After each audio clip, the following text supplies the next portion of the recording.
Hello. Today we will discuss what is factoring and how to factor whole numbers.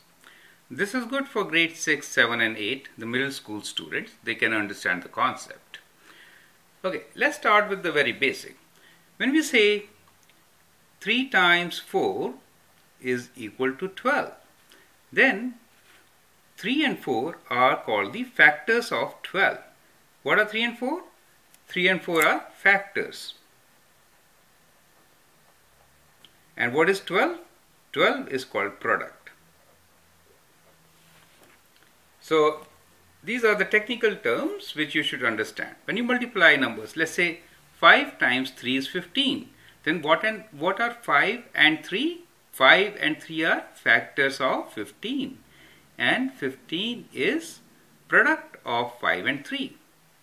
Similarly, if we say 2 times 6 is 12, then 2 and 6 are factors of 12, and 12 is product of 2 and 6.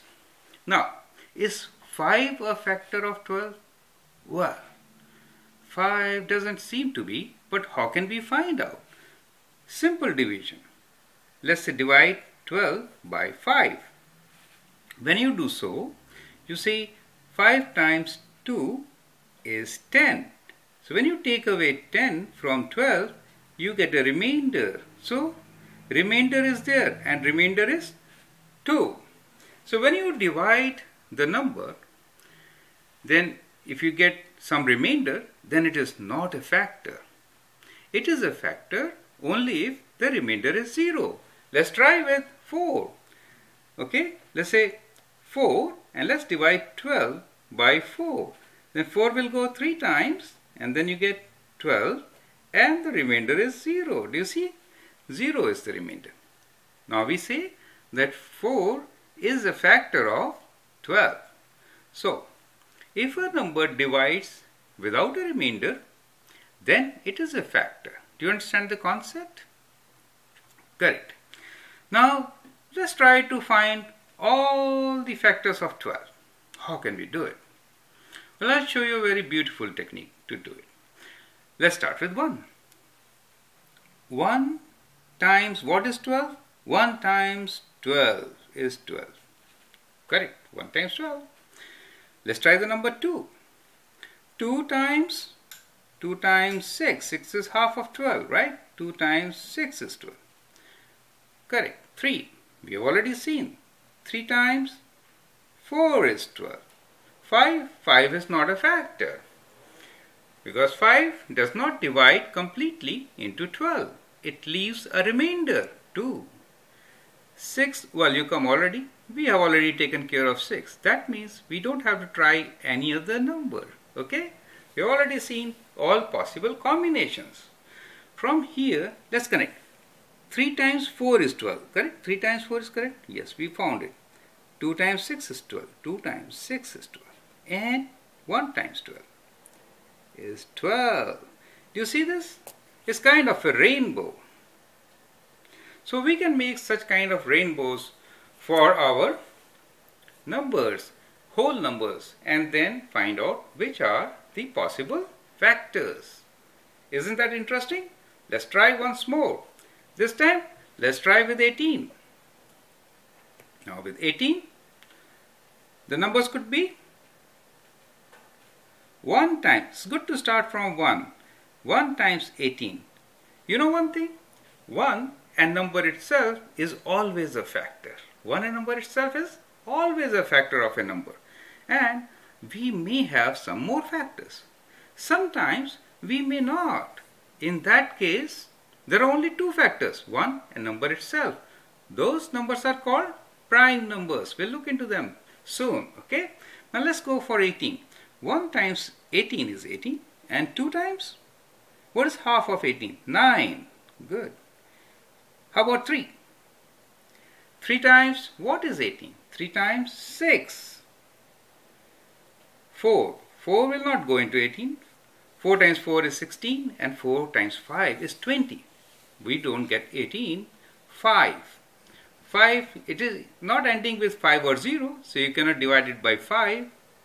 How about 6? Oh, 6 goes 3 times. We already have that case. So our factoring process is completed. So let's connect them with our beautiful rainbow. Here it is. 3 times 6 is 18. 2 times 9 is 18. And 1 times 18 is 18.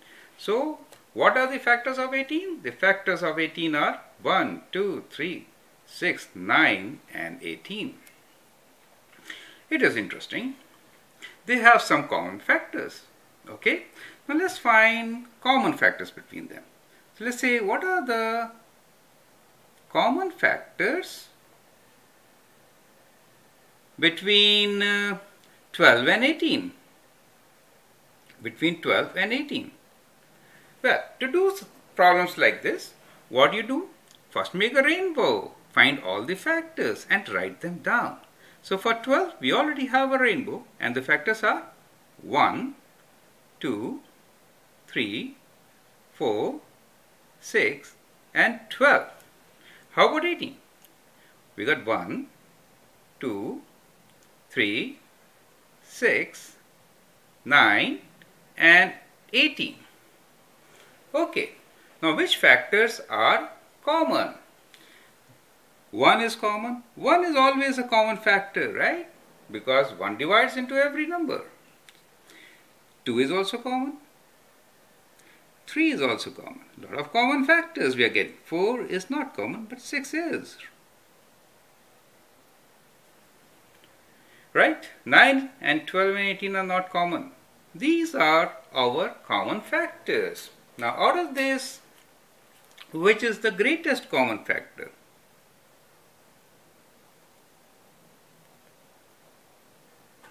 Greatest common factors. We already have. Which are the common factors? 1, 2, 3 and 6 are common factors. And now, which is the greatest common factor? So out of 1, 2, 3 and 6, the greatest is 6. So we have the greatest common factor is 6. Do you see that? So this is how you find the greatest common factor between two whole numbers, right?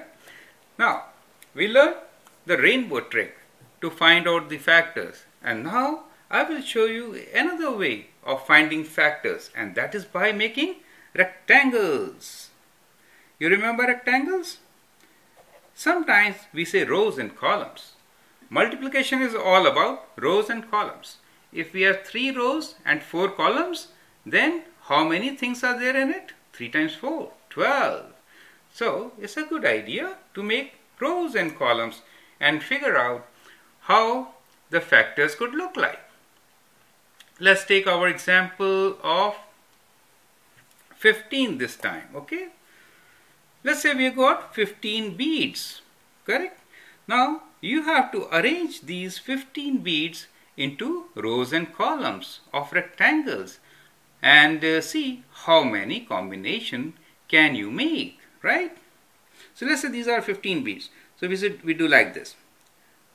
1, 2, 3, 4, 5, 6, 7, 8, 9, 10, 11, 12, 13, 14, 15. So you got 15 in one row. So this is one rectangle, we can say. Let me draw this rectangle in green. Here it is. Correct? So we say, how many rows and columns? This is one row and 15 columns. So we say 1 times 15. So we got all 15 and it is 1 times 15. Now, can we split them into 2 columns, 2 rows? No, we can't because it's an odd number. So we can't. So let's make 3 rows. 3? Yes, we can. So 1, 2, 3, 4, 5, 6, 7, 8, 9, 10, 11, 12, 13, 14, 15. There we go. So here, how many do we have? We have all 15 beads which we started with. But how many rows and columns? This time 3, 1, 2, 3 and 1, 2, 3, 4, 5 columns. So what do we get? 3 times 5. Now 4 will not go into 15. 4 is an even number. 5 times 3 we have already taken, right? Therefore, possible factors are just these 1, 3, 5 and 15. So we write factors of 15 are 1, 3, 5 and 15. So you can make factors using your rectangles. Do you see that? Okay. Now try out factors of another number. Let's go to a new page. Correct. Now this time I will take examples where we don't have many factors. For example, let's try factors of number 11. Let's say 11. 11 is equal to 1 times 11, and it cannot be divided by any other number. It has only 2 factors. Same is the case with numbers like 7. 7 is 1 times 7. No other number can divide into 7 without a remainder. If you try with 2, you'll get 2 times 3, 6, remainder 1. 3. 3 times 2, 6, remainder 1. 4. 4 times 1, 4, and remainder 3. 5. 5 times 1, remainder 2. So there is no number which can divide into 7. So these numbers which have only 2 factors are called prime numbers. Do you get it? So what are prime numbers? Prime numbers are numbers who have only 2 factors. And which are those 2 factors? The 2 factors are 1 and number itself. Is that okay? 1 and number itself. Well, as an exercise, write all the prime numbers between 1 and 100. Okay? Let's see who gets it right. And how many prime numbers do you have which are less than 100? Find it out. It is interesting to find that can even number be a prime number? Be prime number? You know what are even numbers? Even numbers are numbers which can be divided by 2. So 2 is always a factor of an even number. Okay? Can even number be prime number?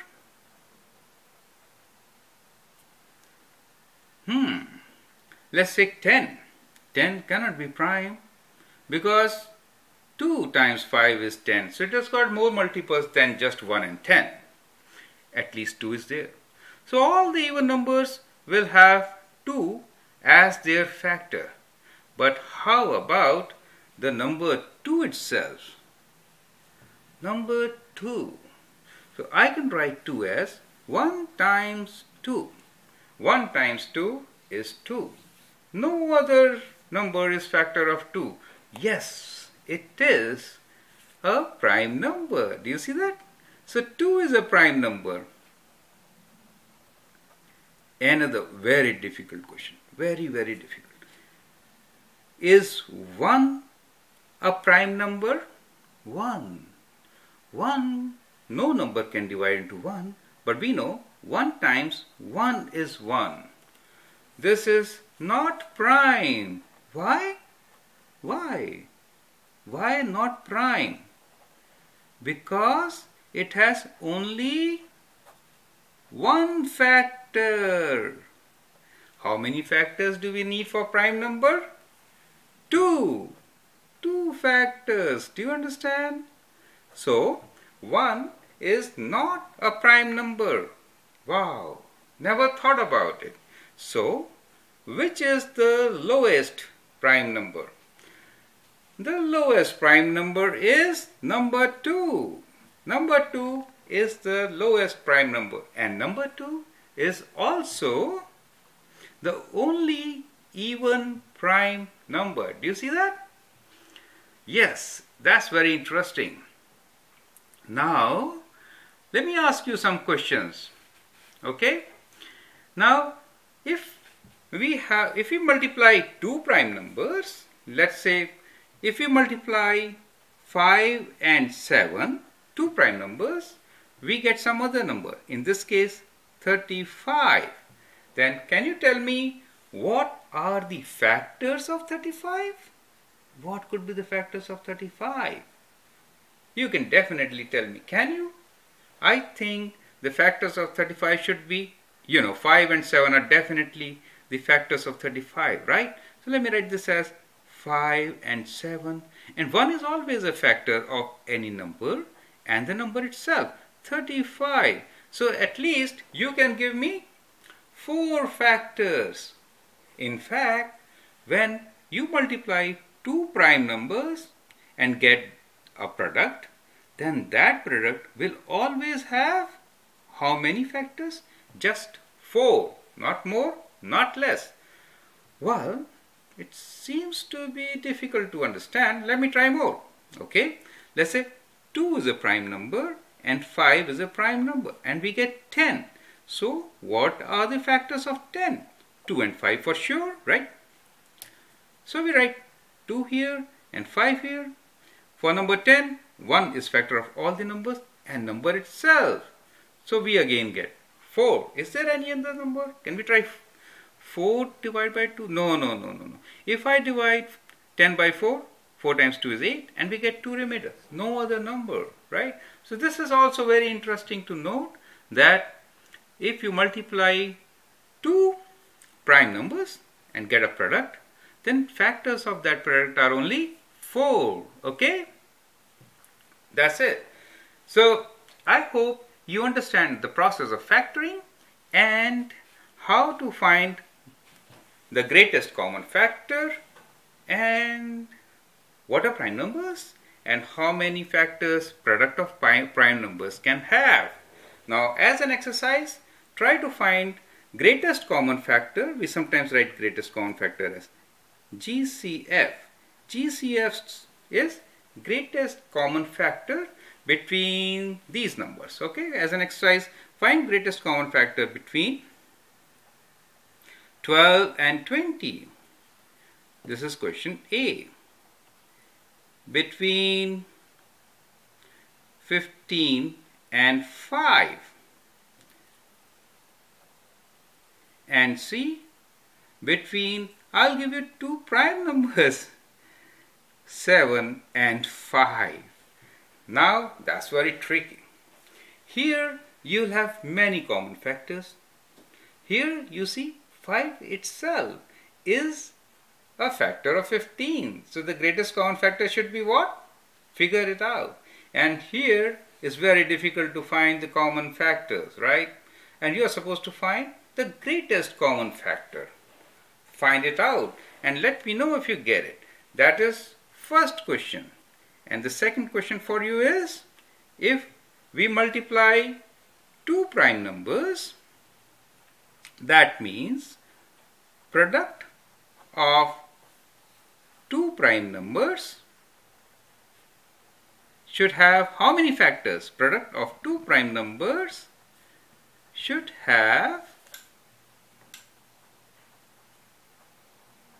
how many factors? We did answer this question. If you don't get the answer, go through the video once again. Okay? And third question is, how do you know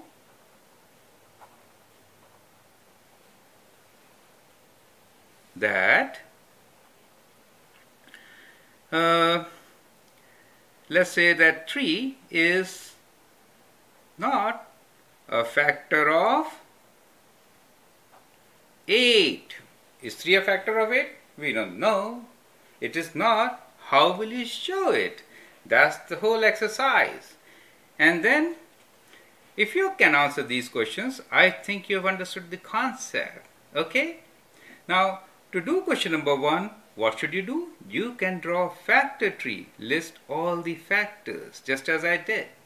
And then see which are common and find out the highest common, the greatest common factor. Correct? Do the same exercise for these.